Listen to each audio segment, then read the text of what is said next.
तो ये हम काले मेघा पानी दे इसको देखें, यहाँ पेज नंबर 103 पे हम लोग शुरू किए हैं। तो इसके पीछे हम लोगों ने क्या देखा कि उन्होंने कहा कि पानी ये जो फेंका जा रहा है वो पानी की बर्बादी नहीं बल्कि दान है, जिसे ऋषि मुनियों ने भी बड़ा अच्छा माना है, यानी बहुत ऊंचा स्थान दिया है दान करना। इस पर लेखक का विरोध क्या है, प्रतिक्रिया क्या है कि ऐसा कुछ नहीं है, ऋषि मुनि को बीच में घसीटने की जरूरत नहीं है, ये पानी की बर्बादी है तो है। अब उसी को और क्लियर कर रही हैं जी यहाँ पे क्या बोल रही, देख बिना त्याग के दान नहीं होता।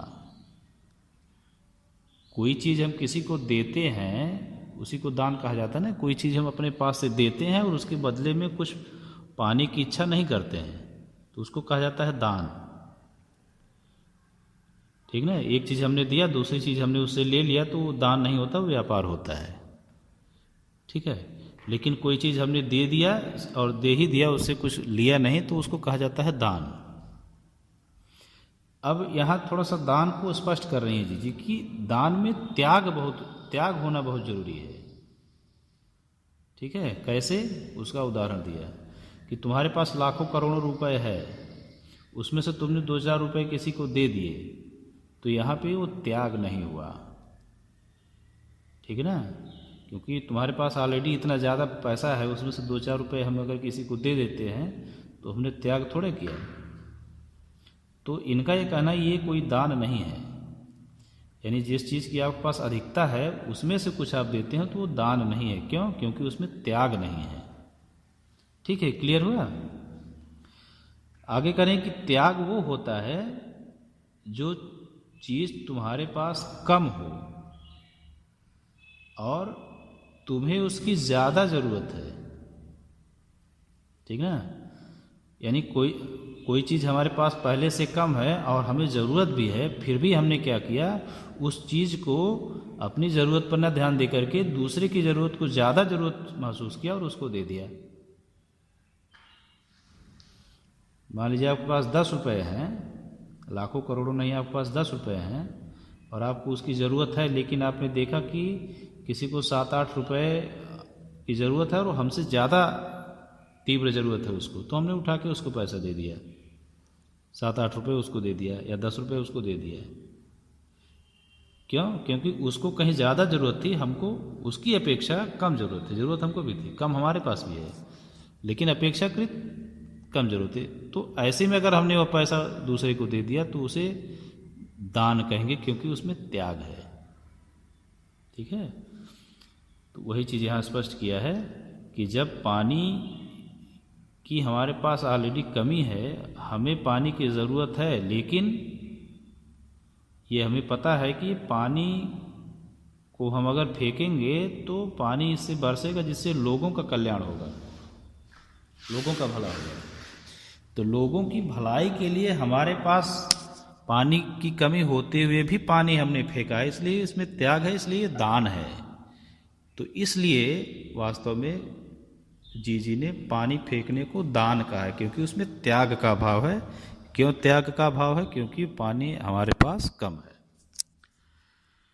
तो वही चीज़ लिखा है, जो चीज़ तुम्हारे पास कम है, तुम्हें ज़रूरत भी है, अपनी ज़रूरत को पीछे करके कल्याण के लिए यानी लोगों की भलाई के लिए उसे हम दे देते हैं, तो वो त्याग होता है उसमें, और वही दान होता है और उसी का फल मिलता है, ठीक है। तो दान में जब तक त्याग का भाव नहीं होगा तब तक वह दान वास्तव में दान नहीं है और उसका कोई फल मिलने वाला नहीं है। ये जी ने यहाँ हमारे सामने स्पष्ट किया। दान और त्याग की बात सुनकर के लेखक ने कहा कि फल वल कुछ नहीं मिलता, सब ढकोसला है। किसने कहा? लेखक ने कहा। लेकिन साथ में ये भी कहा कि मैंने कहा तो, पर कहीं मेरे तर्कों का किला पस्त होने लगा था, पर मैं भी जिद पर अड़ा था, ठीक ना। जब उसने दान और त्याग की बात सुना तो उसको समझ में कुछ तो आ गया कि ये जो जी दान और त्याग की बात कर रही हैं वास्तव में वो सही है, ठीक है। त्याग होना चाहिए दान के साथ, दान के में दान में त्याग का भाव होना आवश्यक है। यह इस बात को लेखक ने महसूस किया, लेकिन कह रहे हैं कि हम सिर्फ जिद पर अड़े हैं। कहीं ना कहीं हमें लग रहा है कि जी सही करें, फिर भी कहने के लिए उसने कह दिया कि फलोल कुछ नहीं मिलता, सब ढकोसला है। अब इसके बाद पढ़ना है, कौन पढ़ेगा भाई? अगला पैराग्राफ।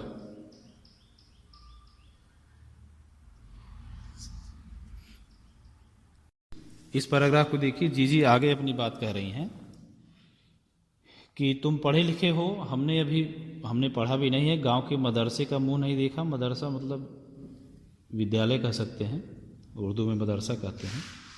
तो मदरसे का मुंह नहीं देखा यानी हम पढ़े लिखे नहीं हैं। तुम पढ़े लिखे हो यानी तुम ज़्यादा समझदार हो, हम कम समझदार हैं। लेकिन फिर भी जो हम बात बता रहे हैं अनुभव से बता रहे हैं। उनका ये कहना है, उदाहरण दिया उन्होंने दान की बात या पानी फेंकने के तर्क को सही साबित करने का उदाहरण दिया है। क्या उदाहरण दिया?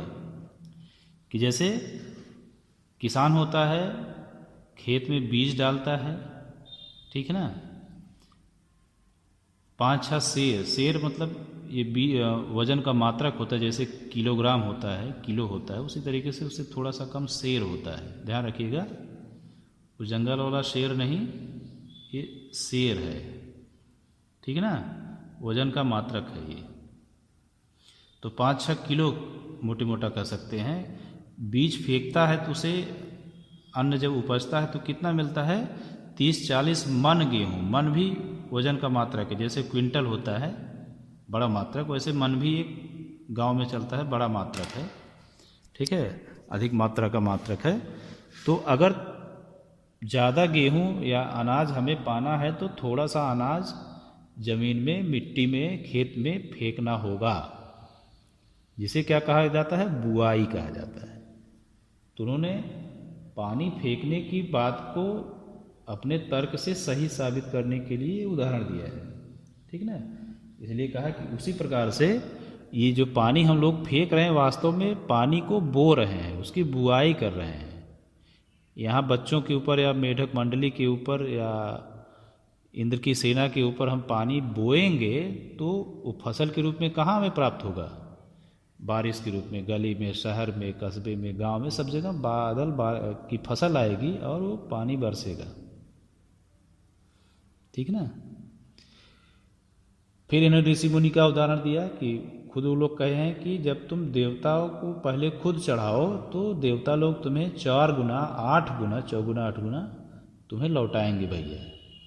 यही हर आदमी का आचरण है और इसी से सबका आचरण बनता है। यानी एक एक व्यक्ति जैसा व्यवहार करेगा, सबको सम्मिलित रूप से वो सबका व्यवहार माना जाएगा, है ना।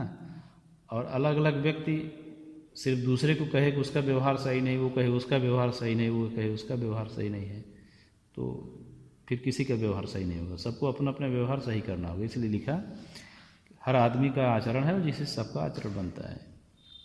तो ये उदाहरण था।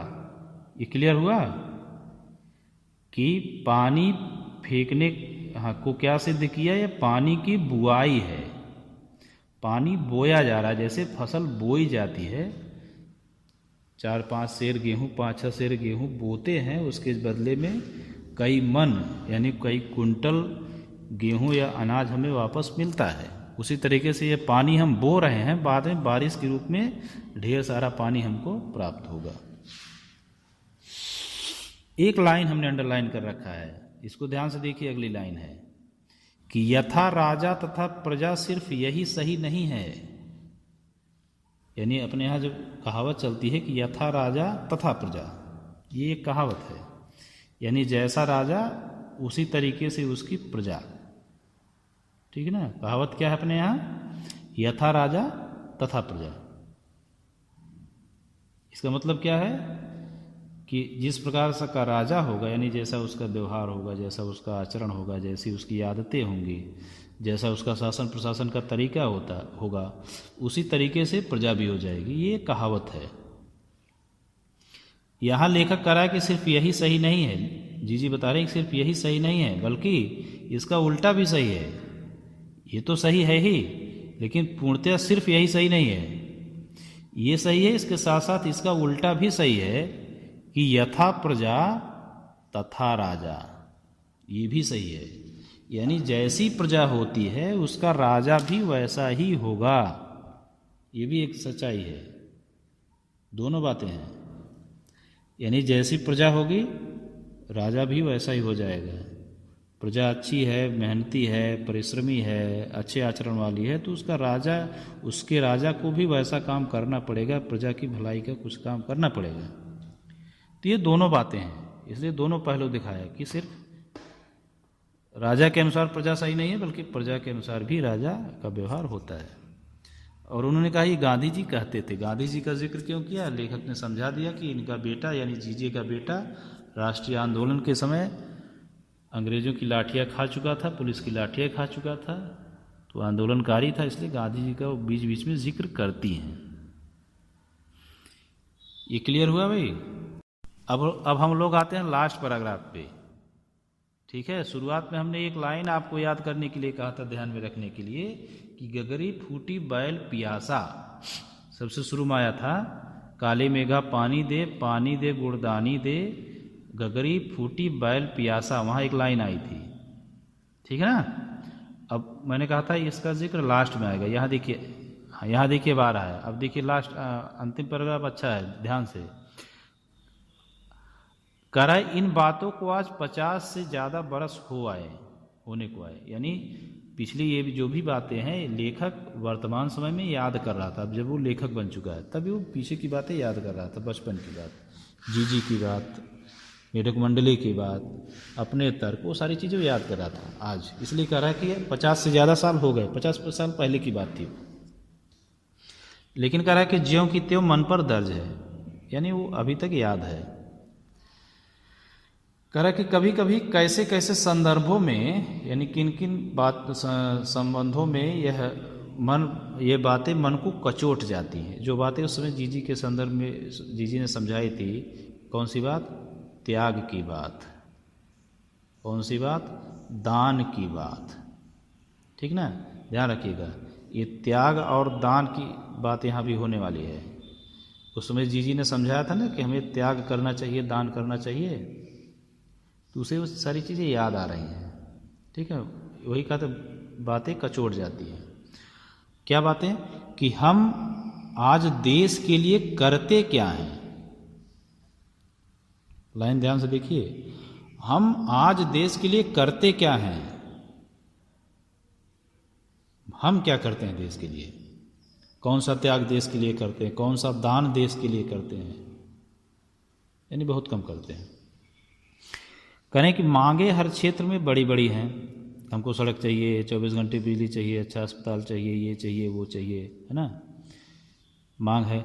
करें पर त्याग का कहीं नामो निशान नहीं है। लेकिन हमारी जब बारी आती है कुछ करने की तो हम ऐसा कुछ नहीं करते। हमको खुद कहा जाए कि भाई आप ये चीज़ दान दीजिए, ये चीज़ त्याग करिए, ये चीज़ छोड़ दीजिए, तो हम तैयार नहीं होते हैं। ठीक है ना?